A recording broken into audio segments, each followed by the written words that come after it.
time for Inside the Sixers. Marc Jackson, NBC Sports Philadelphia Sixers pre- and post-game live, set to join us right now on the Boardwalk Honda Hotline. Sixers and Nuggets tonight. This one could be interesting with Jokic against maybe Mike Scott for a couple of runs. I don't know how the Sixers are going to figure out a way to defend him. Maybe Marc Jackson can figure it out for us as he joins us now on the Boardwalk Honda Hotline. Sixers Nuggets tonight, 9 o'clock.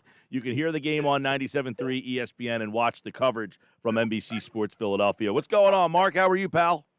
I'm outstanding. How are you? Well, everything's good, and I know that if you take a look at this game tonight with Jokic against, Mike Scott got to start at center the other night. This could be an epic night for him. The Sixers are going to have their hands full with him tonight. Absolutely. I think he's been destroying the league, having an MVP-type season. And now we're throwing Mike Scott in the 6'6" stretch four. I think he's licking his chops, man. He really is. Yeah, I don't know how they figure out a way. I mean, do you go zone? Is that what you do tonight? You figure out, like, you play a little zone or something? I mean, what do you do in a game when you're kind of undermanned? I mean, Doc said it the other day. We had 4 centers 2 weeks ago. Now we have 1 center on the team. I mean, is this a night where you got to get creative? It is. Don't be surprised if Coach do throw the zone out there, but the only problem with that is Denver has so many shooters. And when you have your point guard being a 7'1" center in Jokic, he just sees over the defense versus zoning, and he's easier for him to make passes. So the zone will not be as effective because he's primarily their point guard compared to other teams they play. So we might play that, but it'd be very briefly. And then the ability for him to pass the ball out of the double team. So even if you double him when he's on the post, you know, he's just so great, and they're so good at running their sets and their slashes and getting opportunities. It's very difficult. But it's going to be a tough task. But on the other end, Denver is not the best defensive team. So since they're not the best defensive team, it's really important that we attack them offensively and make them guard. You know, Mark, Joel Embiid, it looks like should be back, I guess, this weekend. That's the way it kind of sounded from Doc Rivers, is that, hey, we got to get a couple more games without him. But how do you think they have fared without him, and what did you learn about them playing without him? I learned that they can score. I learned that the depth on a chart is not bad at all. I learned that they have a lot of chemistry. So with those things being said, it's so important to understand, like, this is an opportunity for them guys to build confidence in themselves, and they did build confidence in themselves. And the 76ers, to me, have shown that they are not just a 3 seed or a 4 seed or mediocre seed. They show that they're a real deal, that they don't need to rely on just Joel Embiid, Tobias, or Ben Simmons. They have other people that can fill some gaps, that can get things done. I think that's what they showed me during this phase. Yeah, I know. I guess people were still like, I don't know if I can buy into them or not. I mean, did that run without him kind of tell you that they are a legitimate finals contender? 100%. You're able to win those games and with that against those teams in that kind of way, and then almost beat the Clippers with a limited bench and guys once again displaying, like, look, we're not the Sixers bench of the old. We're the Sixers bench that can play. Personnel is better, and I think they showed us that 100%. And a lot of people are taking note, like, man, this team is for real. Like, believe it or not, I really believe deep down that's why Daryl Morey didn't pull the gun and go for something big, because he didn't want to give up his young guns. Because the young guns showed that they could play, not just only be fill-ins, but actually play and contribute. It's interesting. That leads us to George Hill and how you feel that he will fit in on this team. I find him to be an interesting kind of a combo guard, can handle. He shoots it pretty well. But I don't think he's getting enough credit for what he brings defensively, and that's what the story was for me, that Morey saw him as a defensive player and how he could fit in against a team like, Brooklyn. Exactly. First of all, nobody's stopping Kyrie. But we do have a couple of elements that can help us slow him down. So now, why people are not talking about George Hill, but because he's not Kyle Lowry. So you didn't get the Kyle Lowry, but you got some other parts. So he's still not Kyle Lowry. So guys, people are saying it's like, okay, yeah, he's a good player, but he's not Kyle. So, and I think that has a lot to do with people's mindset and why people are not overly enthusiastic about the move. But I'm telling you, George Hill brings a lot of those same qualities that Kyle Lowry could bring. He's a defender. He's tough. He's a ball distributor. He can shoot the ball. He is going to fill in very well with this Sixers organization. Mark, and yep. most importantly, it gives a chance to move Shake Milton to the two-guard spot. Yep, I was just going to follow up to that. Do you see him kind of doing the ball handling, moving Shake off the ball, and what does that mean for Shake's game, that he doesn't have to be the primary ball handler with that second unit? Listen, it's not a lot of James Harden in the world. It has not been a lot of James Harden. And Nate Archibald is not a lot of them that can lead the league in scoring and have the ability to be a playmaker for their team. Let me tell you, that's a heavy burden to have, and Shake is still young. So now with that being said, you move George Hill into that point guard spot with the road second unit, and you move Shake to the 2, it releases tension. It makes things easier for him to do what he has to do, and that's to get buckets. So expect his scoring average to go up 3 to 4 points per game. 3 to 4 points per game, and also make it a lot easier, more effective. I think one question that everybody, and we won't have the answer to this question, but I'd love to get your opinion, is this is a different Tobias Harris. But most people are like, you know what? I'll believe it when I see it in the playoffs. Are you ready to say, I don't need to see it in the playoffs? This guy's different. He is different. And Tobias is different. That extra motivation. In life, you need some motivation every now and then to kind of jumpstart your engine. And not being named All-Star, and then, ironically, after not being named All-Star, then you get a couple of games against a guy who got in, Julius Randle, that you feel as though you should have been in over. You talking about I'm motivated?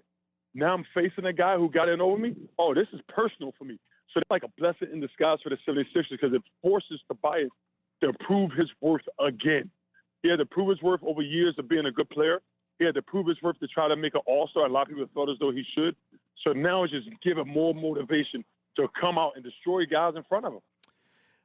The interesting conversation I feel like is kind of leading us down this path is the Sixers defensively against Brooklyn and what they have firepower-wise. How do you feel after the trade deadline Philly matches up with Brooklyn? I think we match up well. Okay, we mentioned Blake. We mentioned Marcus Aldridge. They brought in some pretty good veteran players. They're not in their prime. Let's just say that. They're not in their prime, which means what's the best? The first thing to go is defensive capability. And either one of those guys were defenders as it was. So now being late in their career, it's going to handicap them more. So, yes, the Nets can score a ton of points with Kevin KD, Kyle Lowry, James Harden, and Irving. They're going to score a lot of points. But can they defend? The 76ers style of play, the ability to add the shooters they added, is a plus. But then most importantly, they can defend.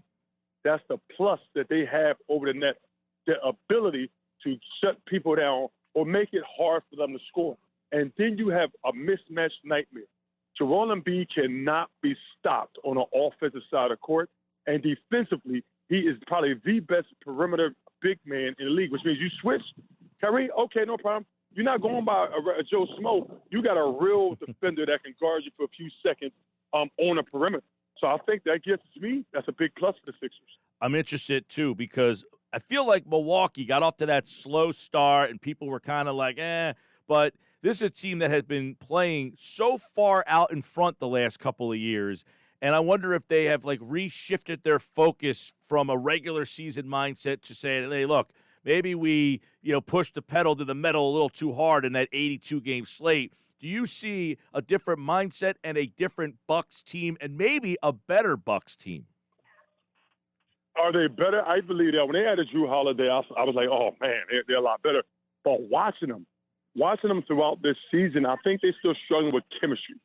But I do not forget, and I would never underestimate the value of Drew Holiday. Listen, Drew Holiday is a special two-way player. He's underrated for a lot of portion of his career, but everybody has taken notes and admitted and openly said, I did not know he was this good offensively. I did not know he was this great defensively. You look whoever they play, no matter who they play, Drew Holiday's on them. You on Jokic? Oh, you got him, Drew. You going LeBron? You got him, Drew. You going Joel? You got him, Drew. I mean, they have so much confidence in Drew Holiday to slow people down. He's just valuable. But chemistry is important. They're still not at the best. They didn't reach their peak, but they reached their peak getting towards close to the end of the regular season. But the Sixers will too. I'm interested to get your thought then. You know, we talk about Hill and what he brings defensively. Do you see scenarios, the most likely scenario, Mark, is that a guy like Hill and maybe Thibault are called on to close out games, and maybe Curry and Green are called on to start games? I love that. I love that. That's a great idea. Now you have a lot of tools in your toolbox to mess around with. Who are we guarding? 2-3 minutes left. You need to stop. Come on, Matisse. Come on, George. Get in there. You know, you got many tools in the toolbox you can play around with, and it's at Doc's disposal. Listen, Steph Curry, Danny Green, to me, they still have not matched their stride yet. They still haven't reached the thing where they have consistently good shooting games together.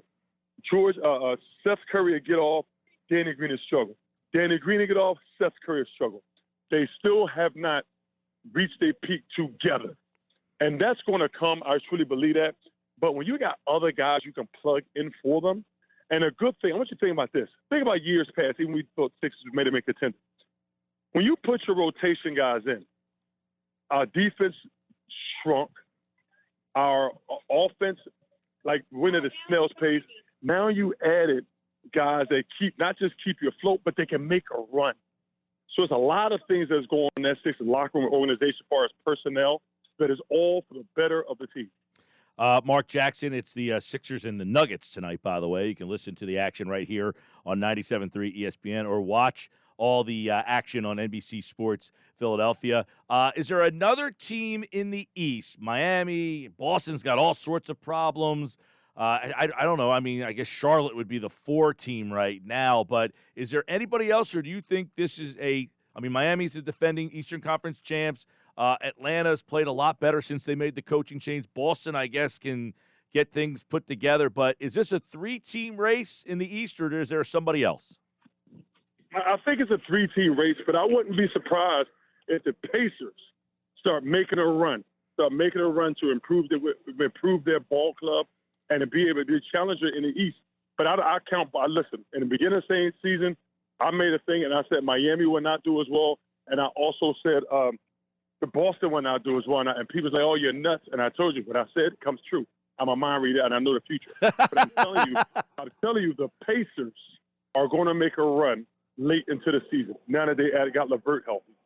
Yeah, no, I don't think that's so off base. I'm a little surprised at Charlotte if they'll hang in there without Ball, if they'll see them. And the Knicks have hung in there. Can they make a push over the second half and hang in there? They're the 5 seed right now, so it seems that, you mentioned a 3-team race. Miami, though, at the deadline, their actions said we're trying to be in this thing. So we'll see if they can get back into this thing. And Boston's just been a total mess this whole way. So we'll see. But right now, Philly is the number 1 seed. They've held on to it all the way through, even without Joel Embiid. They expect to have him back maybe this weekend, and we'll see when George Hill is out there. We'll see Marc Jackson and the crew throughout the NBA season. NBC Sports Philadelphia, Sixers and Nuggets tonight.